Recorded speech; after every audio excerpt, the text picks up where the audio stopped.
to avoid paying taxes on perks like luxury cars and apartments dating back to 2005. Former CFO, the chief financial officer, Alan Weisselberg, testified as part of a guilty plea to avoid a longer jail term. The former president himself was not on trial. The company does face a $1.6 million fine. Manhattan DA Alvin Bragg, whose office prosecuted the case, spoke to Ari Melber last night. We've got the former president's, namesake corporations being convicted, criminal convictions in contrast to prior civil matters. This was a case about cheating, lying, greed. Why does it not lead to charging Donald Trump himself? The investigation is ongoing.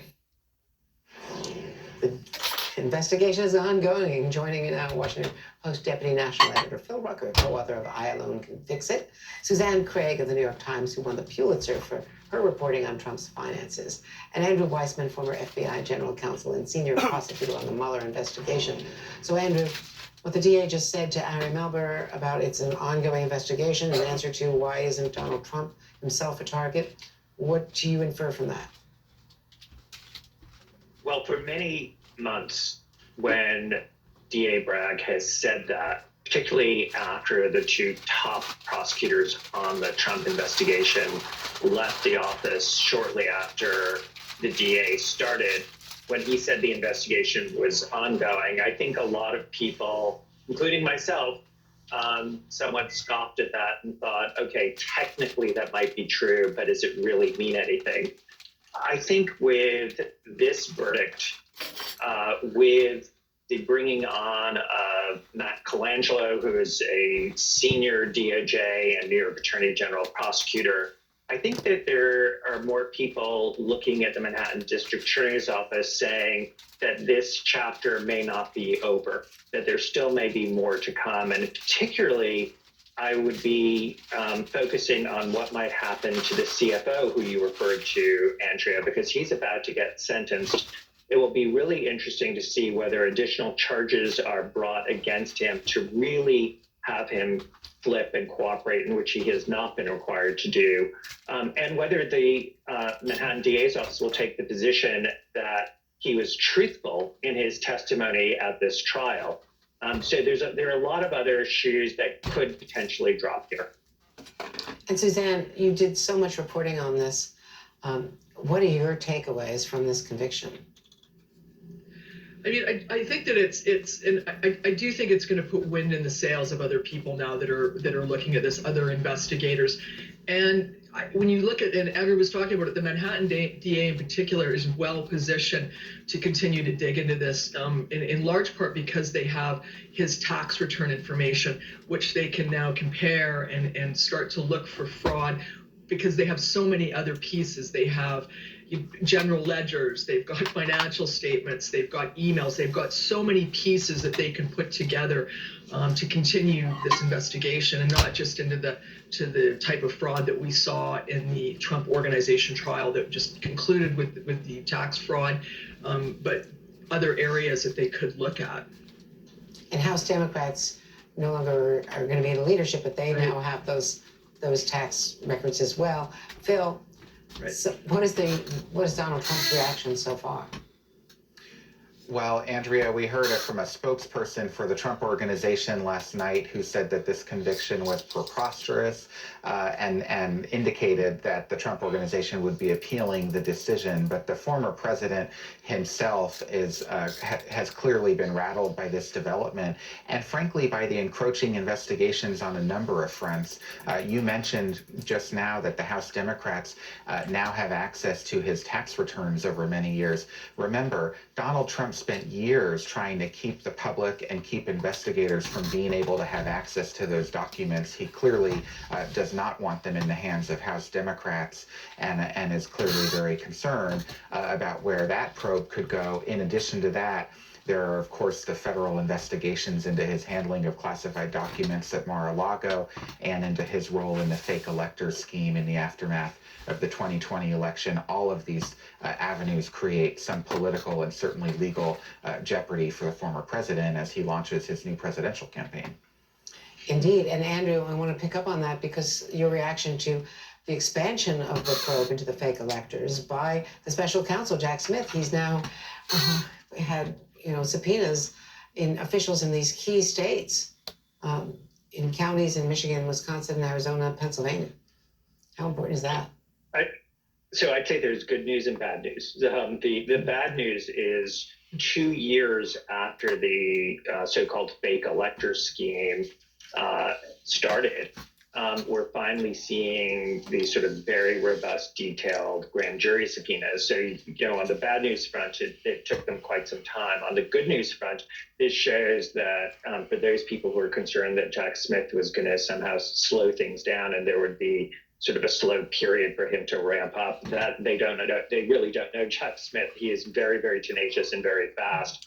And these are the kinds of subpoenas I would expect to see a lot of going forward. They're very thorough, very detailed, and unlike the prior ones, they actually named Donald Trump himself as one of documents concerning him specifically. Yeah, Phil, I also want to, on a separate subject, ask you about Capitol Hill, January 6th committee wrapping up, working on those criminal referrals to the DOJ, which of course will then put it all in the hands of Merrick Garland and Jack Smith, and then ultimately Merrick Garland. But there was that medal ceremony for the January 6th officers on Capitol Hill. The family of fallen officer Brian Sicknick snubbing Republican leaders Mitch McConnell and Kevin McCarthy, refusing to shake their hands. Sicknick suffered a stroke and tragically died after the attack. Listen to what his mother and his brother had to say afterwards to reporters. We got together and we said we're not going to shake their hands. We're just not going to do it. You don't think they deserved a handshake in this context? No, because unlike Liz Cheney, they have no idea what integrity is. They can't stand up for what's right and wrong. And this is coming from a lifelong Republican. So the Sicknick family saying that they deliberately, the Senator McConnell put out his hand and they wouldn't shake their hands at a congressional medal ceremony, and saying because they have not abandoned Donald Trump.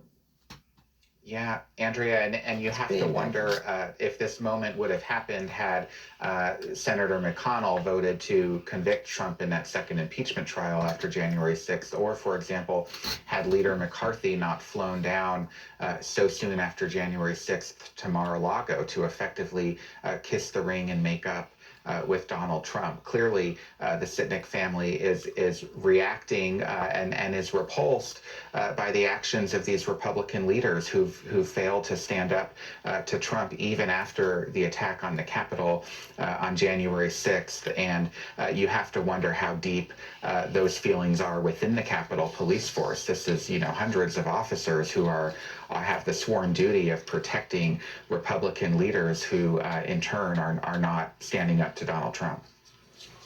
Phil Rucker, Suzanne Craig, Andrew Weissman, thanks so much to all of you. There has to be a logical explanation for this, and the only logical explanation that I can come up with is because so many of those people that supported Trump obviously must have the same concept that Trump has in regards towards the system soon going to completely implode upon itself.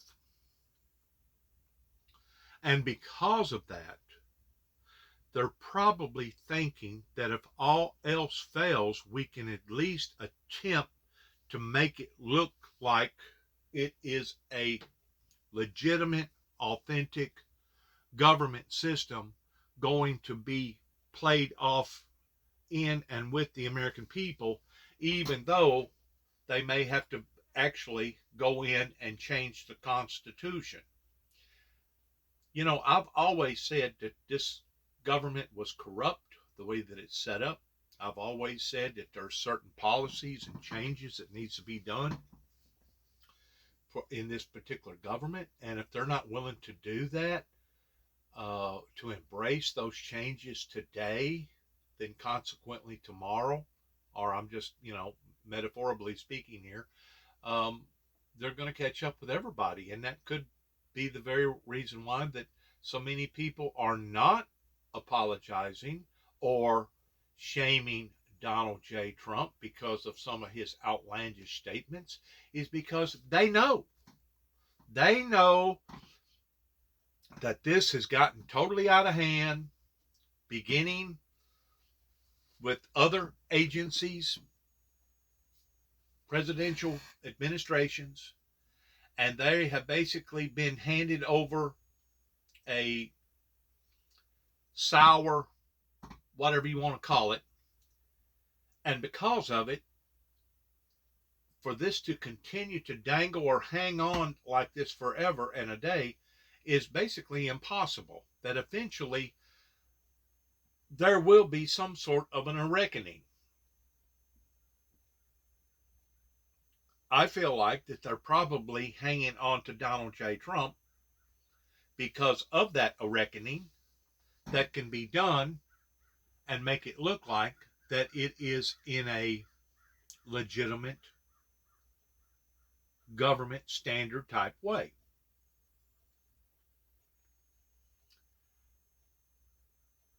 I agree. The swamp needs to be drained, but not doing it on the level that Donald J. Trump has tried to do it, towards basically creating a overtake of the government. This morning, I heard on news where they had arrested, I think it was like 30 some odd people, maybe more, in a raid in Germany where there was a plot of group of people that was basically plotting to do the exact same thing. And we're going to see these types of atrocities occurring with other governments because of the very same thing that once more puts it right up into the perspective of what Christ talked about, that in the last days that there would be rumors of wars, commotions, disturbances on levels that we have never ever began to experience or see before. The bad thing about what the Republican Party is doing is that they was the ones that created the chaos going back into the late 80s, into the early 90s, pertaining to the Reagans and the Bushes.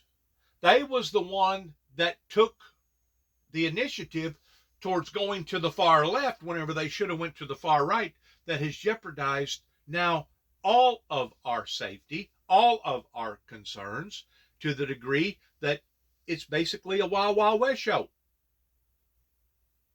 I mean, there's more killings and stuff going on in our government that's basically unimaginable in comparison to what went on back 35, 40, 50 years ago whenever I was growing up. Yeah, there was disturbances. There was disturbances in the government pertaining to different things that went on, but nothing on this caliber, nothing on this level. We have never seen an uprising to the degree that people was basically busting out windows and bringing in Confederate flags, wanting to hang Vice President and the Speaker of the House.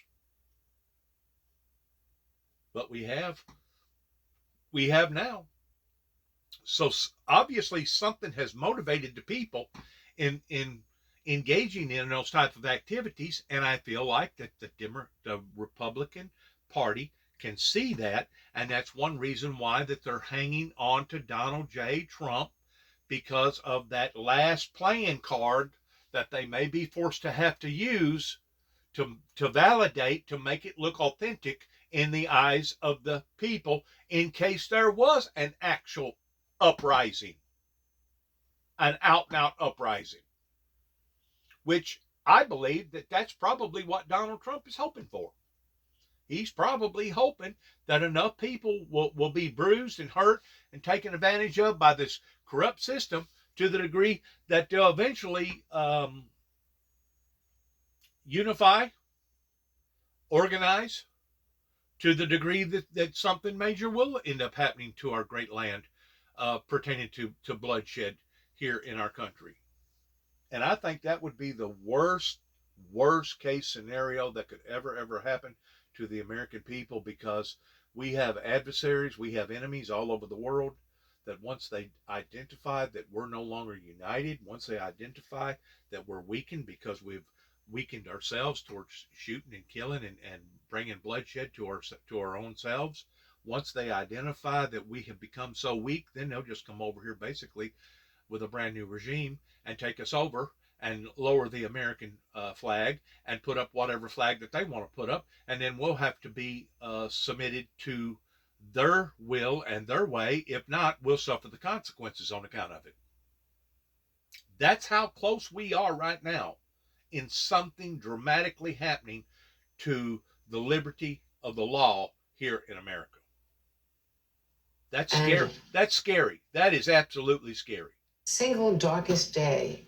Barack Obama remembering the Sandy Hook school shooting 10 years later, and the anniversary is next week, lamenting the lack of congressional action to curb gun violence at a ceremony with Sandy Hook promised the families. Senator Chris Murphy of Connecticut joining us on that and on controversies in the new defense bill. That next. This is Andrea Mitchell reports on MSNBC.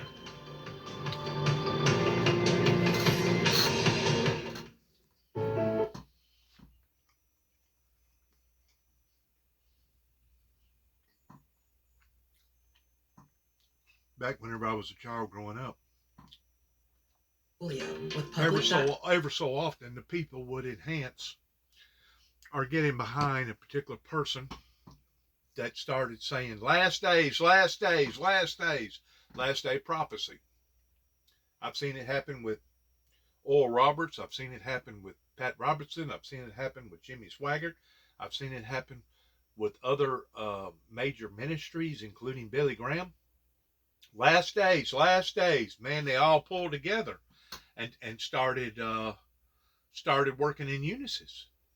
We're not seeing that this time. Even though a messenger such as myself is putting out that message of the last days, they're still fumbling and thinking and debating and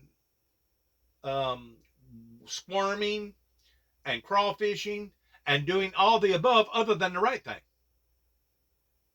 which is pulled together. And this may be our last opportunity to actually see a great Holy Ghost revival that will fall upon to the people towards unifying not just the American people, but the world. And if the people don't want that, by and large, if we don't see a movement like that, then the blood of the innocent will fall upon to the feet of those that chose not to embark or support the very message coming from the messenger right now, even as I speak, which is the founder of the Windmill Ministries missions. They have let this get out of hand. They have let this boil fester and fester and fester to the degree that now, I don't know, it may be a pride issue.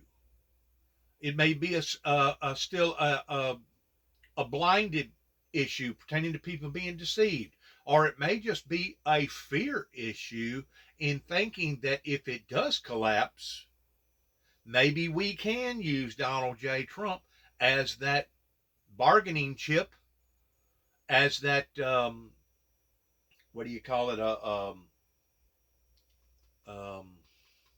in a card game, being a wild card, that we may be able to play the wild card in trying to conform or get everything back in line if it does fall into that degree.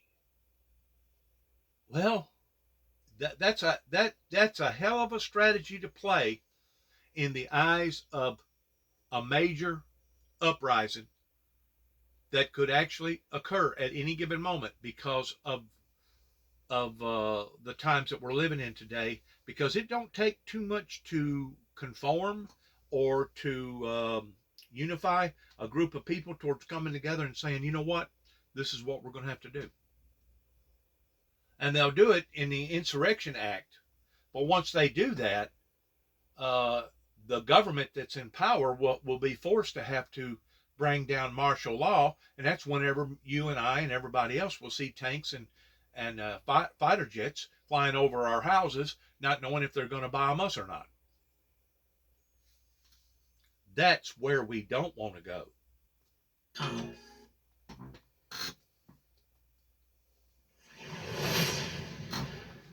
Former President Obama marking the approaching 10th anniversary of the shootings at Sandy Hook Elementary, Connecticut last night, calling the massacre the most bitter disappointment of his presidency because of the lack of a change in gun policy. So I will admit it, I still get angry every time I read about the latest senseless shooting, whether it is in a church or a synagogue, in a grocery store or in a college campus or in a home or on a city street.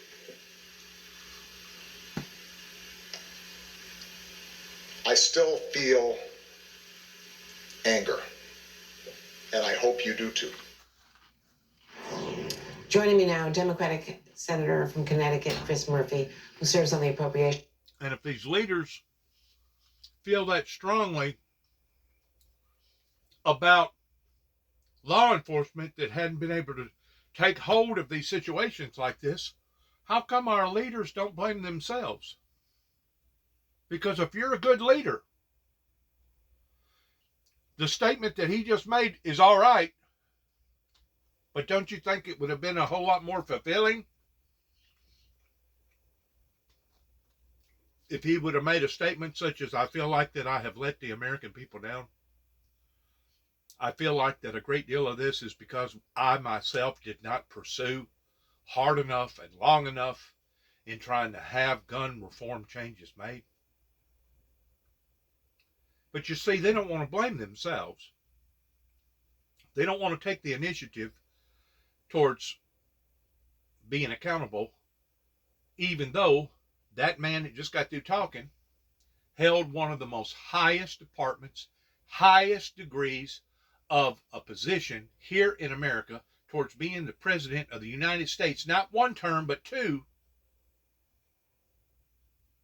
terms, and allowed for this thing to unravel the way that it did. We are supposed to put these people in power to warn us ahead of time before the storm ever gets over our homes and into our lives to the point that it causes havoc and hardship up into our communities and up into our lives.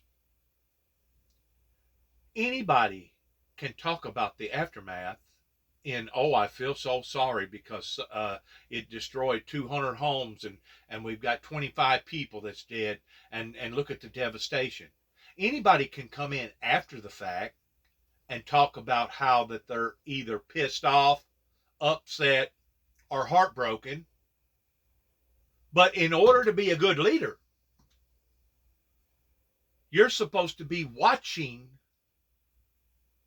these occurrences before they ever take place. The meteorologist people knows exactly what I'm talking about pertaining to a letdown, because there was a lot of scientific data and a lot of research done on Doppler and various radar systems that has put us where we are today towards being able to warn the public, preferably within a 5 to 7, maybe a 10-minute span. Today, with the weather being so radical, sometimes that's almost impossible, because one can pop out of the sky at any given moment, and it may not stay on the ground, but maybe a few seconds, and then it's back up again into the sky. And it really don't give Doppler enough time to identify that there is that rotating movement going on down on the ground, so that there can be a tornado warning given. But by and large, they have really done a great performance in the past 30, 40 years in advancing their systems to the degree that ordinarily they can tell us, because of the atmosphere, because of the heat, because of the moisture, because of all the elements come together, that we're more than likely going to have an outbreak. That's being a good leader. A good leader is not one that'll tell you after the adversary has done its destruction. A good leader will tell you before the adversary ever gets there in stopping the destruction. That's where the American people have been blinded and deceived in not recognizing good leadership qualities. pertaining to either our presidents or our governors or those that go down the line, regardless whether it be a local sheriff or whatever, that the good qualities of that particular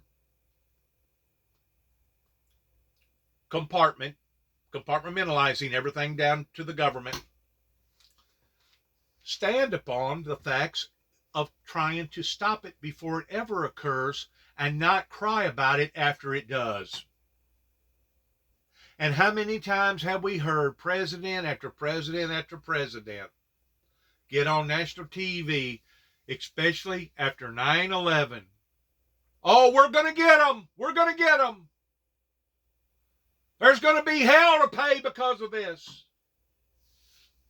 But then we find out later that they didn't go after the true perpetrators that actually initiated 9/11. And I'm just using 9/11 as an excuse, or not as excuse, but as an example here. But if the truth be known, what the people should have done, they should have had an uprising right then and there in a government body that would have ever allowed for that to have ever occurred to begin with. And maybe it needed to start at the military, pertaining to the Air Force, I don't know.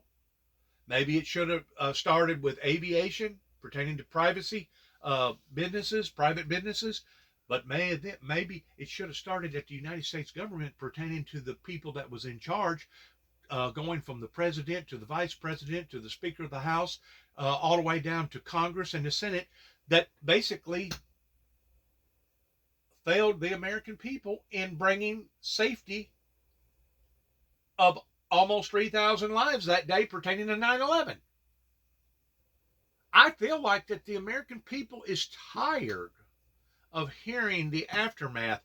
We know the aftermath is out there. It's on a day-to-day level pertaining to gun violence, pertaining to all this other stuff that's going on. What we don't see is people coming up with solutions. That's the part that really, really is a gut wrencher to me, is that we do not have good leadership qualities that can activate new policies that will be able to stop a lot of this from occurring. Can they make it a free world, a free, absolute, safe world to the point that none of it occurs? That's debatable. But you know what? It says in the Bible that all things is possible with God. And that's where we made our first mistake at, was in the late 1980s with Ronald Reagan, is that we didn't put it in the hands of the Lord. We thought that we was going to be able to settle and solve our own problems. Now that's the truth, and that didn't cost you a thing to hear that. Appropriations and Foreign Relations Committees, and of course, so closely connected and identified with the gun law that was passed this year and with the Sandy Hook families who were the hosts of last night's event, the Sandy Hook Promise. Senator, Sandy Hook happened right after you were elected to the Senate. You've dedicated yourself to fighting gun violence. I'm going to ask you, of course, about the defense appropriation, the authorization bill. But I just want to ask you about this last night, because we all remember Barack Obama. He was crying in the press room that day over the loss of those children. And, when is it ever going to be time to do something more? You've done as much as anyone could do in a bipartisan fashion. Now that you've got 51 votes, will it be any easier? Well, listen, I remember Barack Obama being in Newtown the weekend after the tragedy. We all gathered at the high school.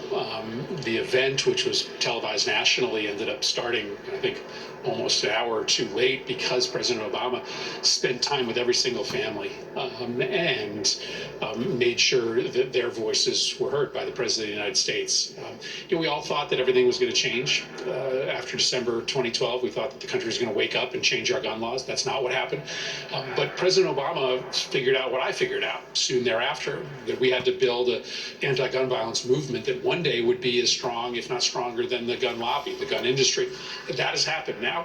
Today, the anti-gun violence movement, Sandy Hook Promise is part of that movement, is stronger than the gun industry. And that's why this summer we were able to pass the first significant legislation changing our gun laws in 30 years. I just got a briefing, Andrea, from the FBI a week ago, and they showed me lives that have already been saved by that law as it's being implemented.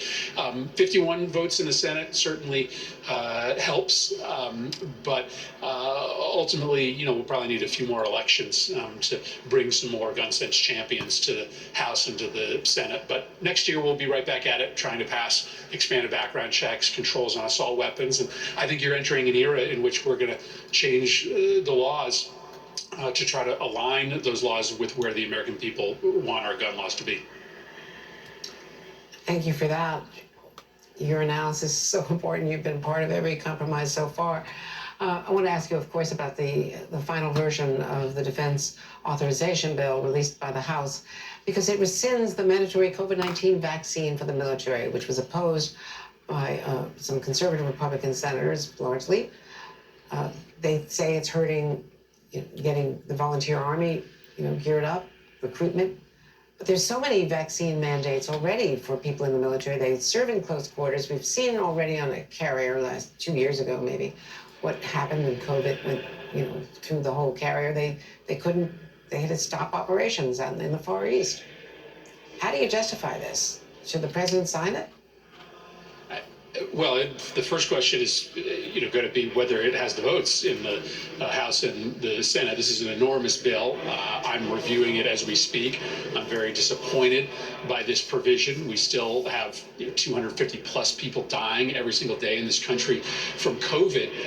And as you mentioned, we have always required vaccinations to be part of the U.S. military, going all the way back to George Washington, who was concerned about smallpox breaking out in the military. We have had vaccination policy, and the damage here is not just to the health and the safety of the military, it's to the public writ large, because as this attack on vaccinations continues to build legitimacy, finds its way into major public policy acts, then it's going to be harder to hold together all of the other vaccination requirements we have in this country. All of a sudden, we're going to start moving backwards in terms of the number of polio and measles and rubella vaccinations in this country. You're going to have outbreaks in our schools once again. And so this is a big bill. We're all going to have to make a tough decision about how we vote. But I am very worried about this broadside attack on vaccines and public policy.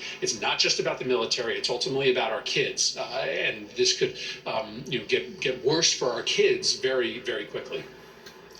And now, speaking of Ukraine also, there have been these strikes now the last couple of days into Russia. I want to stop this real quick. I'm really surprised that we haven't had some sort of an outbreak with cholera or some other kind of weirdo disease over here, because the way that we have lowered our standards and basically allowed for any and everything to come over here. And I mean, now says that the U.S. I mean that from a decent perspective, giving everybody the respect. But you know as well as I do, there's a lot of those people that's coming into America right now that hasn't never been checked. We don't know if they've got AIDS. We don't know if they've got some kind of a weirdo disease. We don't know if it may start an outbreak over here. And to me, that in and of itself is lax leadership upon to our government. To me.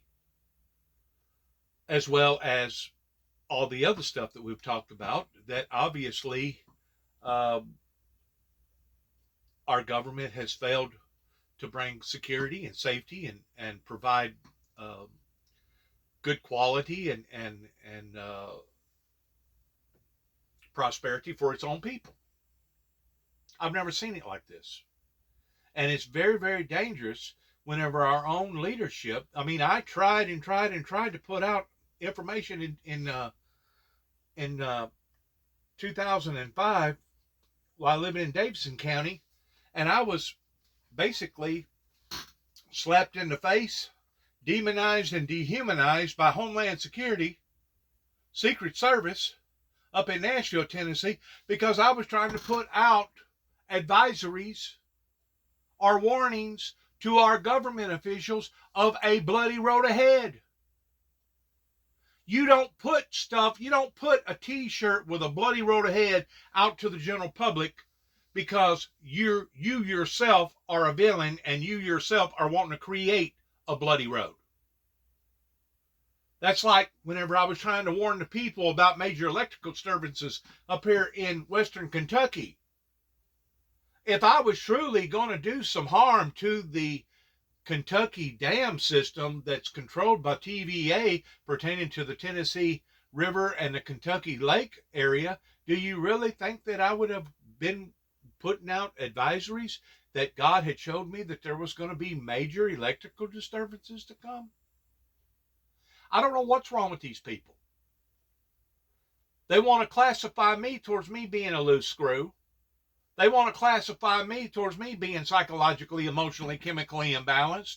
And as far as I'm concerned, it's them, the ones that are the monsters. It's them, the ones that don't hold accountability issues. It's them, the ones that don't protect us from oncoming storms or disasters, regardless whether it comes in the form of diseases or it comes in the form of bodily harm.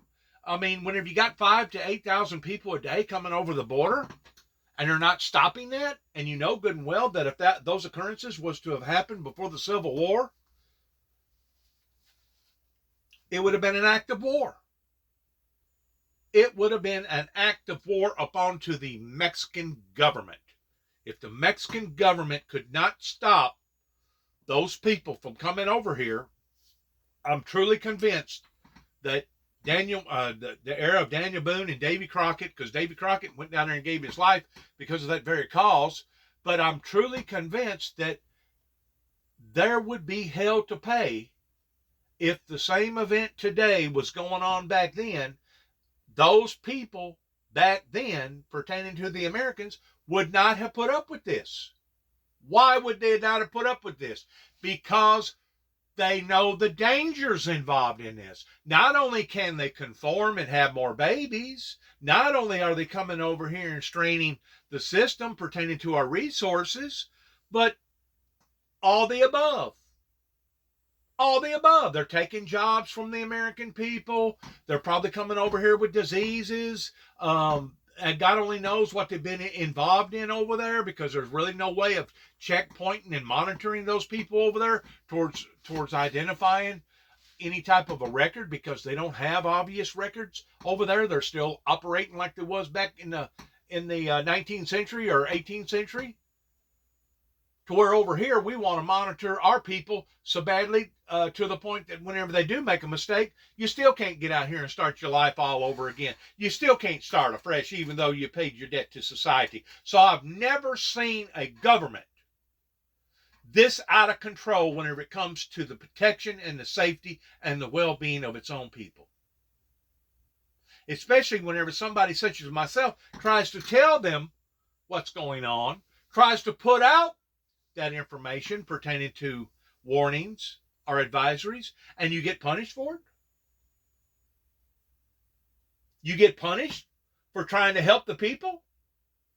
So that lets me know that they don't want to help the people. The system in and of itself is ruined, it's corrupt, it's broken, and I still say that could be the very reason why that the Republican Party to this day, even though the voting has occurred, in basically proof in the pudding that more people are turning towards steering away from Donald J. Trump, but there's still a certain group of party out there that still is clinging to him, and they have to be clinging to him for some obvious reason. There's got to be a motive in behind why would a group of people stick this close to somebody that has showed his rear end the way that Donald J. Trump has showed his rear end. And as far as I'm concerned, that's exactly what he's done. He has showed his rear end to the extent that if he would have tried to have pulled something like this off once more in the early 1800s before the Civil War, they would have probably put him on into a wall somewhere and probably had him executed. Because the way that he went about doing it, there's no doubt the swamp needs draining. But if you're going to drain the swamp, you're going to have to do it in the proper form. Now, if this government don't know how to do that for the will of its own people, well, then maybe it does need to be taken over. And I've said that more than once. There's always that opinion or disposition in a person's opinion of rather not the only way to be able to reform our government is to actually go in and do it by force. But I'm just afraid because the government officials are so powerful and they're so witty that they would basically turn our own United States military on its own people. Now, I do believe this, that if that was to occur, eventually, throughout the bloodshed, providing that the true enemy, our adversary overseas, didn't come over here and finish us off, that eventually our military would wising up towards what was going on pertaining to the corruptfulness going on in our government, and eventually the military would side with the people versus siding with the government. But my God, there ain't no telling how many freaking thousands, if not millions of lives it's going to be taken in the meantime. And all the pain and suffering, and you get to looking at the bridges and the roads and the buildings that's all blowed up. Could you only imagine if that was happening right here in the United States? Could you only imagine how far that would set us back if it come to that? And I tend to wonder if there's people in the United States government that's actually promoting that, wanting that to occur. And I still believe that there has to be some sort of a reasoning in behind a group of people that, as much as Donald Trump has showed himself to be unfit to hold a position in the eyes of the will of the people, that they're still hanging on to him. There has to be a logical explanation for this. And the only one that I can come up with is the one that I just gave. Is that they have a strong, strong intuition that this thing could possibly collapse upon itself within the next, who knows, probably before nightfall. We could wake up in the morning where every bank and every major financial institution basically had foreclosed upon itself and basically done like one of those other countries over there towards going in and taking a lot of money out of people's bank accounts. We could see the very same thing happen right here. We could see the very same thing. And I think the only reason why that it hadn't happened is because of the NRA gun laws, to where basically everybody and their brother pertaining to family members does have guns.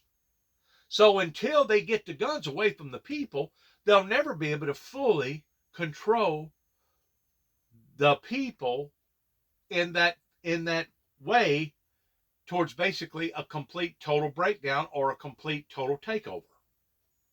I think that there would be massive, not protests, but wars, skirmishes, bloodbaths going on. So I don't know. I mean, it's dangling in the wind right now. It's basically, on a limb. I don't know how far is going to go pertaining to all this, but I do know this: it can't go on forever. And I think that other politicians see that too, that it can't go on forever. There has to be some sort of a breaking point. There has to be some sort of a milestone or a deluge that's going to throw it over the edge to the point that it's either going to get extremely, extremely worse, or we are going to conform and see some sort of revival that will basically put this thing back in the right perspective of the way that it should have never went off into back 30 plus years ago during the latter part of Ronald Reagan's administration. It's going to have to be one or the other, because it's not just going to remain the same like this forever. Keep raising the debt ceiling, keep raising the debt ceiling, keep raising the debt ceiling. I mean, why even have a debt ceiling if that's what you're going to do? Just keep raising the debt ceiling, because all that's doing is creating more havoc. It's a diversion. It's a diversion and a discouraging towards taking people away from their jobs that should be thinking about other things towards helping our people. Thank you for listening. Good luck to all of us, and God bless America. God bless our troops. And heaven help us all in our endeavors towards where we go from here. Shalom.